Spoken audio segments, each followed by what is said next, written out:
see that? See that? I take that seriously. Don't get me wrong, I'm not like gonna cause an accident or anything over it, but we gotta help with the turtles. Hey, what's up, garden friends? Plant haul. It's probably in the title. I didn't see a reason to build it up. Everything's still in the car because it's been really chilly lately. This video will be out in a week or so, and it'll have been a lot nicer. By the time it comes out, sit there, there's the haul. There we go, end of video. You're welcome. No, that's not really. Turbo, why don't you come over here? I want you to sit in the neighbor's yard. I feel bad about that. What if you did? Oh. All right, well, he did that effortlessly, and I feel bad making him get down. It was so good.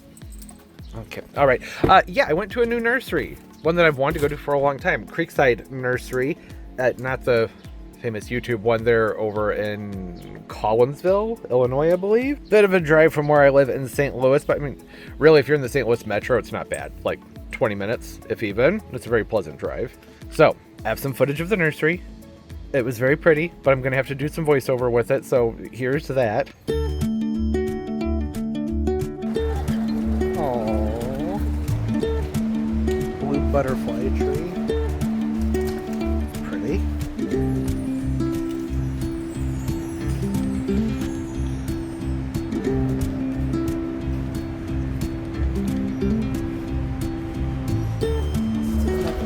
These are nice gingers. Look at the variegation. Good variegation. Where's the, I can't find the price.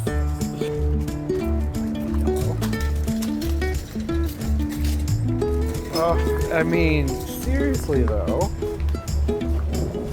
Feels a little fever dreamish.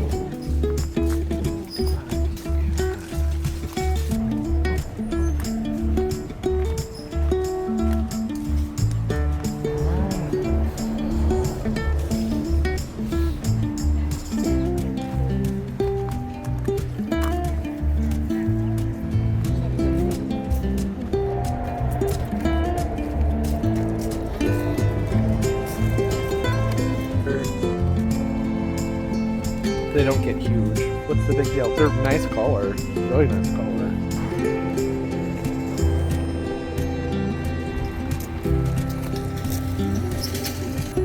Really organized. This looks like it's mostly hydrangeas. They have a section that says Hostas.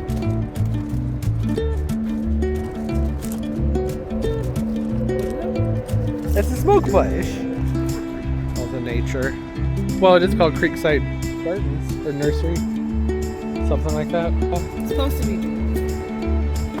Huh.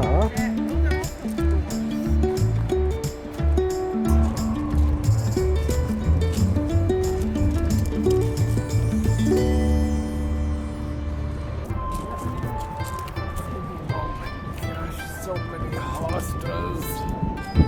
Wolverine. Oh.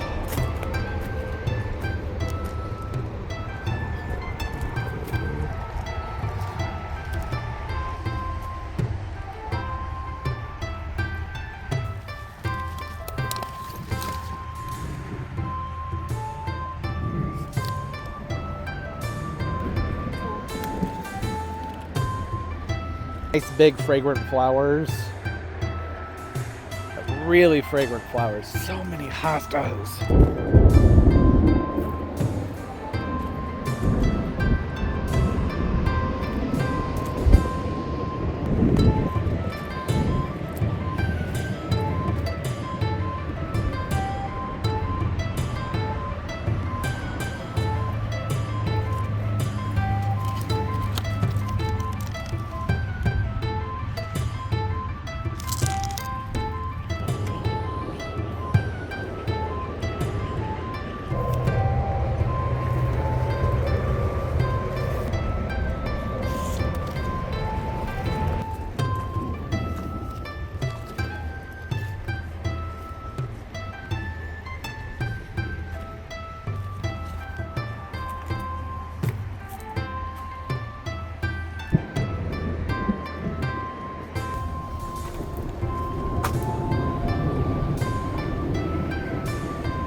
I love hens and chicks.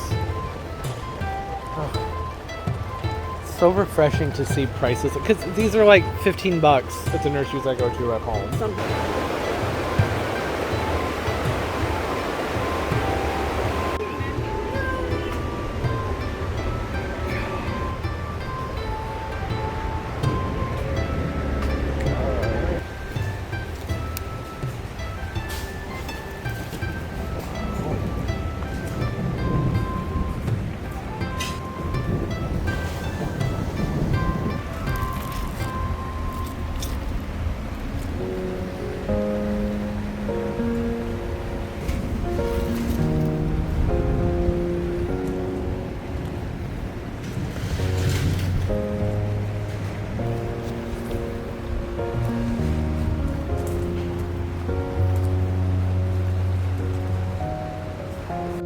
Was it fun? Did you enjoy? I hope so. Okay, now I'll pull the plants out and we can look at what I got. Oh, that was fun. That was fun. I love it there. Look, new plants. The selection was wonderful. Everybody there was very friendly. I liked the way they had things priced. It was easy to follow. I don't know if we'll talk about that or not. They had a chart by the checkout, like up on the wall. It was just like, here are the pot sizes, here are the prices. Easy. Love that. You can take a picture of it and just know how much everything costs when you're shopping. And the prices were phenomenal. Excellent. Really, really, really good prices. So, that being said, let's just see what's over here, right? Well, first, let's just start off with something I got that I'm disappointed in. And I wish I hadn't gotten it, but I had no way of knowing. Well, actually, there's two things here.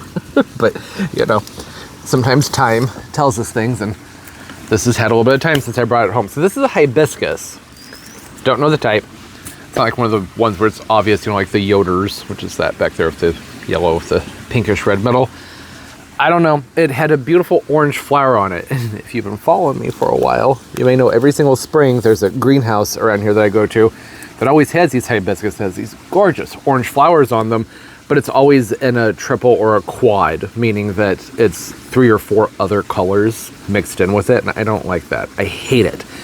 And this had one of those beautiful orange flowers on it, and I was like, oh, cool, I'll just get one of these guys. And this was a little pricey. This was like $20. That was, yeah, $19.99 for this little guy. I wasn't really thrilled about that, but I was willing to pay that if I was going to have my orange hibiscus I've wanted for years. That's not, you know, all twisted and tied up into a knot with those quads.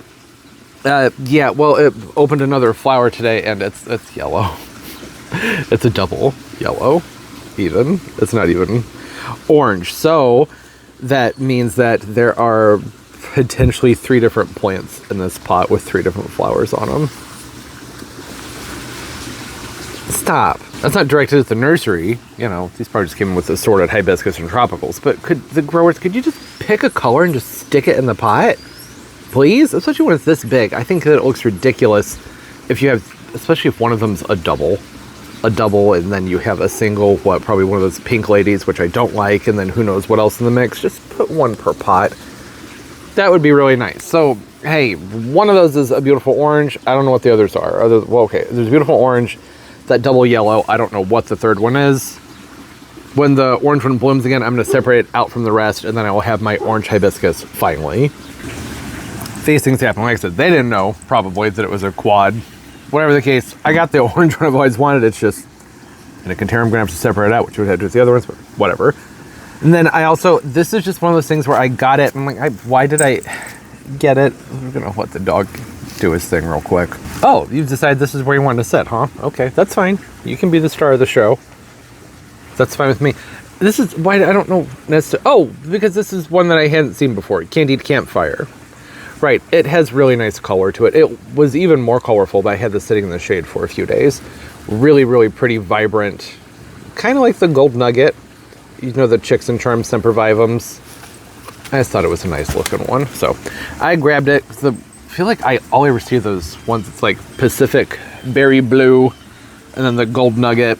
Those ones I see the most. But that Campfire one, it didn't stand out to me, and I like the color. So I grabbed that. I was going to say I regretted it because it's a Sempervivum. I don't really need to get any more Sempervivums, but at the same time I kind of do, because a lot of the ones I planted last year died back, didn't make it through the winter. So I don't know. But those Chick Charms ones, for me, usually aren't all that hardy. So I just thought it was pretty. He just bulldozed his way through here so he could get up there. How much you want to bet he didn't want to stay there? You don't want to stay there. I know you're just messing around. In like 30 seconds, he's going to want to get down. Yep. That was about 40 seconds. Okay, have you reset? You feeling like you can maybe give me a moment without running through here? I think he's excited because I'm sitting on the ground. I don't know why. It's like to sit on the floor when I do these plant hauls. The ground. It's called the ground when we're outside. Okay. More fun things in here. This one right here, it's just a Coleus, but it's a really nice one. Really good color on it. It's the Indian Summer Classic Coleus. It's a good one. I don't often plant Coleus. Usually I just plant a couple a year. There's really only like 2 or 3 Coleus that I really like. That's the Alabama Sunset, Indian Summer, and the other one I can't remember the name of. It's one of the ones from Proven Winners. It's just green. It just makes a nice green plant. It's like lime zinger, something like that maybe. I don't see it for sale all that often around here, so I haven't planted it in a long time. And as per usual, Coleus have pests, and there's a couple spider eggs. Whoa, lots of baby spiders in there too. Wow. I was trying to see if those were spider egg cases in there. I was moving that leaf around and a whole bunch of spiders came flying out. So I'm gonna put this over here. That was a good enough look. You don't need to see any more of it. It's a nice looking Coleus. You can stay over there. Like I said, I've had these plants here for several days, so that's not necessarily from the greenhouse. These guys need to get out of this. They're not looking too hot. I think they were getting too much moisture. Petunias need circulation. I have 2 petunias in here, and they're starting to get some rot on them from being smashed into this Rubbermaid thing that I've set up here. It has holes in the bottom, but it's not quite enough airflow. So that was another reason I was like, I gotta film this haul right now, because these guys need to be planted up and moved around. Nice variegation on these. This one, it's the grape, I believe, right? Glamorous Grape is the name on this one. I really like the flower on this one. There's a, what's the main one called? It's called like Pink Lemonade or something like that of the variegated petunias. I'm not always that into them, but I liked the grape one, and I liked the variegation was that soft white color instead of that a harsh yellow and green. So I grabbed a couple because I wanted to see how they would do. And I really like the flowers on them. It's a nice purple. Nice kind of purplish pink shade of purple. Look at all the detail inside the throat. Yeah, it's nice. I like it. I'll go ahead and do this one now since it's in the way of everything else. Nice big leaf. Do you recognize it? Pretty common, but I don't see them for sale up here that often. I was also used to. It's just a Thai giant elephant ear, the Leucocassia gigantea. That one's Colocasia. Yeah, 9 feet high. Yeah, big. These get really, really big. These probably have the biggest leaves. No, not probably. These definitely have the biggest leaves of all of the Colocasia. So it's not a Colocasia, it's a Leucocassia, but you know, whatever. I grabbed 2 of these. Like I said, the prices were so freaking good on their elephant ears, on everything in there, but they had an amazing selection of elephant ears. So I got several, right? I got 2 of the giganteas, and then over here, I think I have 2 of these, right? These are the boas. Boa has a thin stem on it, and then a really narrow, long, kind of lance-shaped leaf on them. Yeah, I got 2 of them right here. I like the boas. I think these were like $7.99 or something like that. Whatever it was a good price. And it was such a good variety too. It wasn't just a great price. They had a lot of different elephant ears to choose from, which I thought was pretty cool, because usually they're just, you know, a couple, and it's your typical like white kikis and maybe, you know, a black diamond and just a regular green. But they had a really good assortment of some more unusual types, which I thought was nice. Really nice. And they're really nice and sturdy, healthy plants too. So whenever I'm buying a smaller alocasia or colocasia, I like to do the wiggle test with it very gently. And I'm not trying to destroy anybody's inventory, right? Just carefully give the plant a wiggle. And I look for a nice sturdy stem. And these have very nice, sturdy, strong stems. You see, it's got some girth to it, right? Thick and pretty, really pretty stems too. Sometimes alocasias, when they haven't been rooted into their containers properly, they will just basically just melt when you plant them up. You'll get them potted up, and then they just kind of, because they didn't have the right root system. They weren't ready to be potted up. So yeah, try and find nice sturdy plants. This is a right? Oh, it's a perilla. Yeah, I almost said Paracolus. Different plant. Grow it like you do a Coleus. Just has really pretty foliage on it. That's it. It just looked nice. And oh, the variety, you might want to know, it's just purple. One of the Magilla is very common. I'm sure you've seen these around. It makes for a nice filler. Another plant that makes for a good filler, oh, really thriller. This is the Protector. I've never seen that before. It's just a Persian shield. Shrublanthus, Diranus, awesome plants. These make a decent house plant. I'm going to do my best this year to remember to just take it inside. I'll have it planted up with some other things. You know, it usually gets thrown into a container, like, you know, underneath a palm tree or something like that. But there really isn't a good reason to not just dig them up and bring them in, because they do fine in a container in the house. They might lose their leaves, but they usually sprout them back within a few weeks after losing them. Good plants. Cindy's Lismachia. I don't think I've seen this called that before. Oh, maybe the Golden Globe. It's a variegated Lismachia. It's a nice one. Gets the little yellow flowers on it. Really pretty yellow flowers. These were in a section that was for fairy gardens. So that's why I'm just saying, like, I don't know about that name. But, oh, that's a Congestiflora. There you go. Lismachia Congestiflora. Good trailer. Good speller. Really nice color. Doesn't that look nice? Yes. Yes, I think it looks great.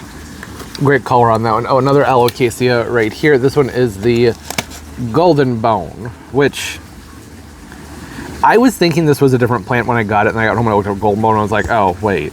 No, that's not, I don't really care about this one. It's fine, and it'll be pretty, but it's not what I was thinking of, you know.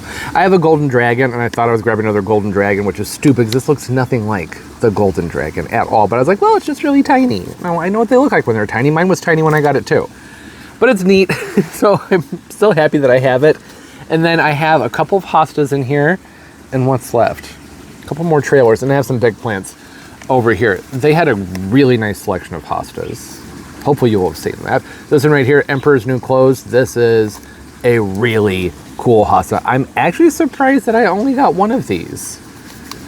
I wonder why. Oh, look, it's got slugs too. Let me get that out of here. Well, he can stay. It's fine. It's fine. This is a fairly stiff-leafed hosta. Slugs need to eat too, right? So, Emperor's New Clothes. I'll hold that still for you. You can get a look at the variegation on that. Isn't it awesome? Really, really cool hosta. The size of this one, I think it's under 20, right? 24 inches tall. So it's a good size too. Let's say 24, 21. 21, all right. Heights are always variable with these things anyway. Spaced from 36 to 42 inches apart, 3 through 9. That's pretty typical hosta stuff. The main thing with this one is it just has a really cool variegation on it. And I picked one that was nice and firm in the pot. So it's got good root system. Looks like there's 2 plants in there. The selection of hostas was really, really good. I've only been one place ever that had a better selection of hostas. That video, I don't know if it will have been out yet. I don't think it will have. Coming up. You guys just wait. Really cool hosta nursery I went to. Oh, this is a fairly common one. Avocado. It's just a hosta that I really like. I wanted to have around in the garden. It has a more of an upright habit to its leaf. Really pretty variegation on it. And gets fairly tall too, doesn't it? I believe this one goes like 24 to 30 inches tall. You see the leaves are a little bit more rounded than some of the other hosta leaves. They're not quite as long and strappy. It's sort of a big, fat, chunky leaf, and that's probably the better picture to be showing you guys. Yeah, take it in. Look at the tag. Tag's a better representation. Hostas, when they're smaller in these little pots, you just kind of get an idea of what they're going to look like, but not really the growth habit. I'm a sucker for hostas, and my eyes lit up when I walked around that corner and saw the hosta section. Because 1, it was just a ton of beautiful hostas. 2, amazing prices. And 3, this is such a good selection. And it was displayed so beautifully. There were so many to choose from. And I liked those prices. There's so many of them. All right. This guy right here. I don't know if I should have gotten this one, but I'm happy that I have it. It's a Lemastrum, Jade Frost, Lemastrum. Really nice trailer. I believe these are even perennial, right? Does this say on here? Pretty sure that it's a perennial, but I think it can be pretty aggressive. Well, it's not giving a zone. It's from ball seed right here. They do a lot of the plants on here. Yeah, I don't know. I'm pretty sure that this one is one that will return. So I want to space it properly. Look at the variegation on it. That's why I got it. Because what a nice trailer. that silver variegation, you know, like a lamium, but a trailing lamiastrum, so it's not the same thing, but kind of the same thing. I'm just looking for the appeal of the foliage there. Really nice color. Has a good shimmer, especially when there's some more light out. It's pretty dark today. It's at some heavy cloud cover. You see that, right? And they're nice big leaves too. Really big leaves, so this would be good over a really large pot. I think that would look good coming over the front. That's gonna be pretty during the summer, and I think it'll look nice during the fall too. Just a nice vine. The next over here, these I'm really excited about. I don't know if you all will be as excited as I was. They only had 2 of them, that's why I only have 2 of them. If they had had more, I probably would have gotten every single one that they had. Look at it. Look at it. Isn't it beautiful? It's so pretty. This is just variegated basket grass, which is a very common plant, an annual, and very invasive, by the way, in some places, not here where I live. Pretty sure I even did a video on these a long time ago because they're very pretty, and there was a lot of controversy when I'd mentioned in a video how much I like these because people got upset about the invasive nature of them. And I had to remind people I don't live in an area where these are invasive. That's not a problem. But the nurseries around here still stopped selling them years ago. And I don't know if it was because of the invasive nature of them, because that's not new. These have been listed as a plant that's invasive in a lot of places for a very long time. But it was only like within the last, I don't know, 8 years, something like that, that the nurseries just don't really carry them anymore. In fact, this is the first time I've seen one in a nursery in probably the last, I don't know, 7 or 8 years. It's been a very long time. So that's why I nabbed up the only 2 that they had. These are a great trailer. Again, I would just emphasize so nobody comes for me. Don't buy this if you don't know what status where you live. So just type in your name and the name of your state, the name of the plant. Look it up. Do your research. There's a really good option that looks like this, not invasive, at least not in most places, called bridal veil, which I think is oftentimes sold just as the same plant. Sometimes you'll find this being sold as bridal veil, and sometimes you'll find bridal veil that's actually, you know, you get what I'm saying? They mix them up. But in my opinion, this is much nicer because it has more of an airy quality to it. The leaves are just a smidge further apart on the stems, and they're not as snappy. Bridal veil is very snappy. This is not as snappy, and this will droop really far. So if you put this in a hanging basket, that'll come down several feet. I've had them go as far as like 4 or 5 feet, a really nice dangle to them. And they're just really airy. There's something kind of ethereal about that airiness.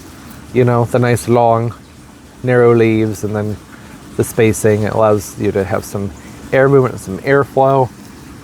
It's an excellent annual. I am going to be keeping one of these in a hanging basket by itself, and that's going to be like my baby. It's just going to be its own plant, and I will harvest off of that. Why I want to use it in containers in the future, and then I got one to go ahead and just pop into a container and use as an annual. So I'll just pop this in one of my pots and let it grow over the front, and you know, it'll be fine. Good way if you're worried about invasive nature with this is just don't let it come in contact with soil. That's how they spread. Rhizomatic. They'll flower kind of and spread that way, but it's mostly from this part right here. So they come in contact with the soil and then they spread and take off. So just don't let them do that.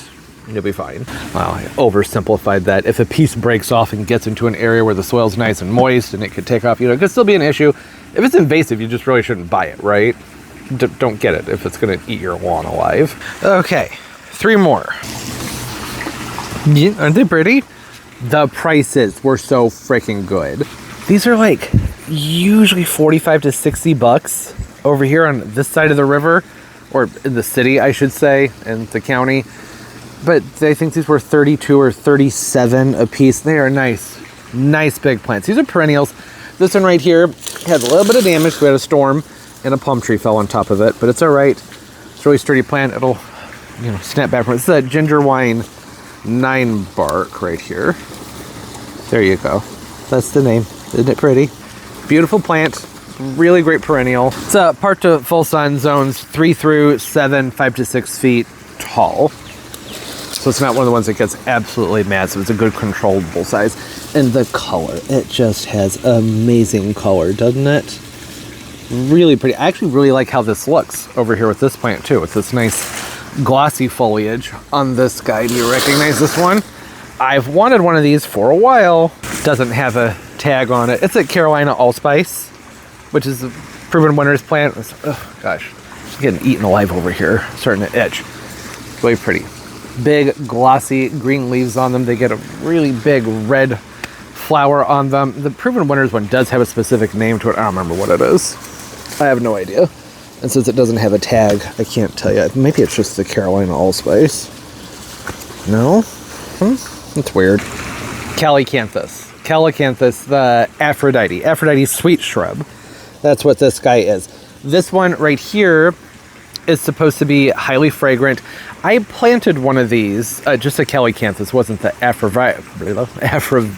why can't I say Aphrodite? There we go. I say Aphrodite, like I was trying to say Arborvitae, but it's not what happened.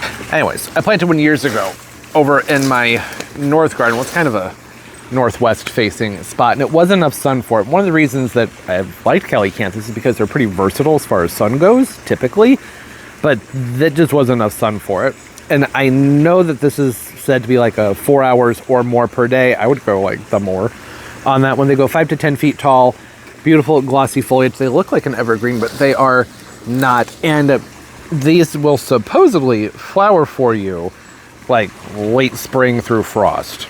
I don't know how much truth there is to that because mine never really grew that well because it wasn't getting enough sun. So this one's going to be going in a spot where we get a lot more light than the other one that I had tried, which was just a regular Calycanthus, wasn't the Aphrodite type.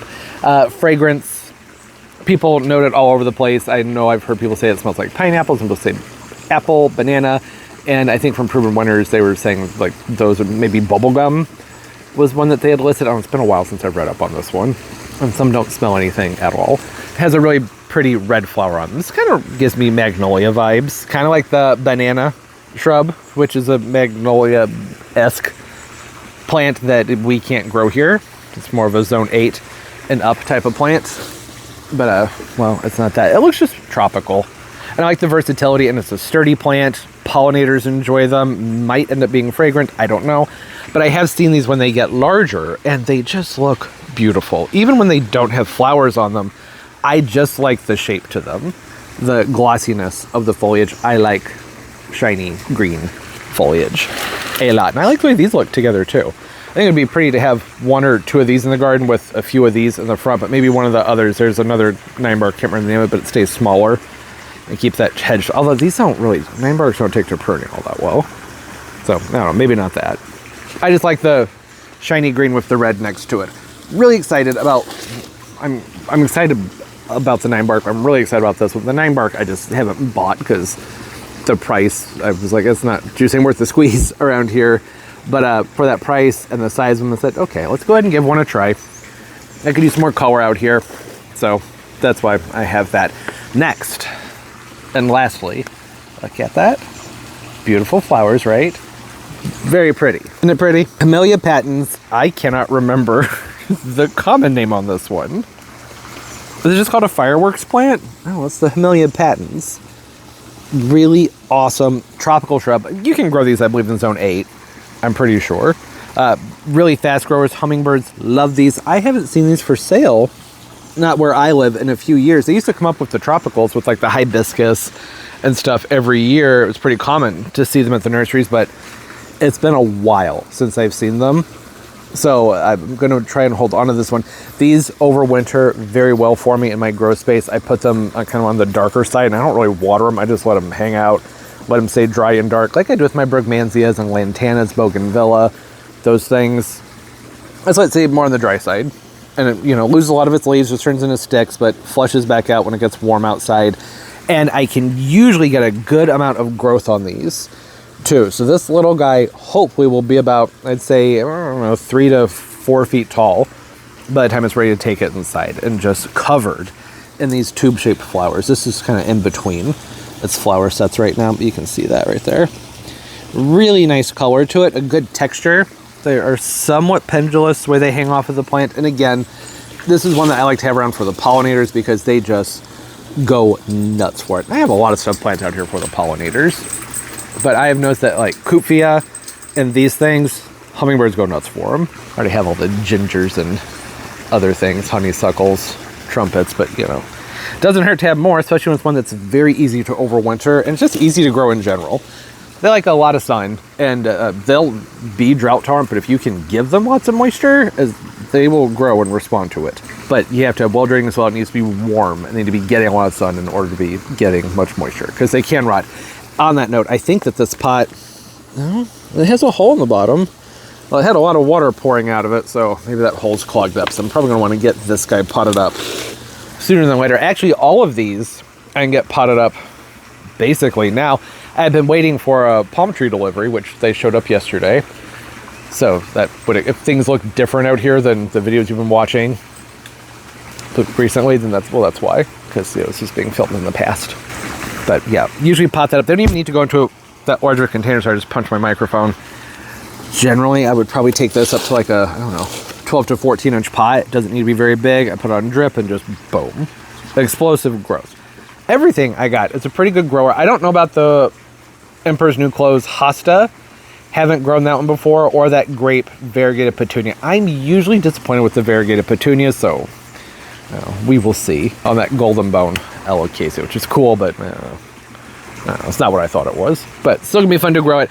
Thanks for hanging out. Let me know if you've been to this nursery, Creekside Nursery. I think you should check it out. If you haven't been there, go check it out. Except they're not that far from St. Louis at all. It was like, I don't know, 15, 20 minutes over the bridge, maybe, if even.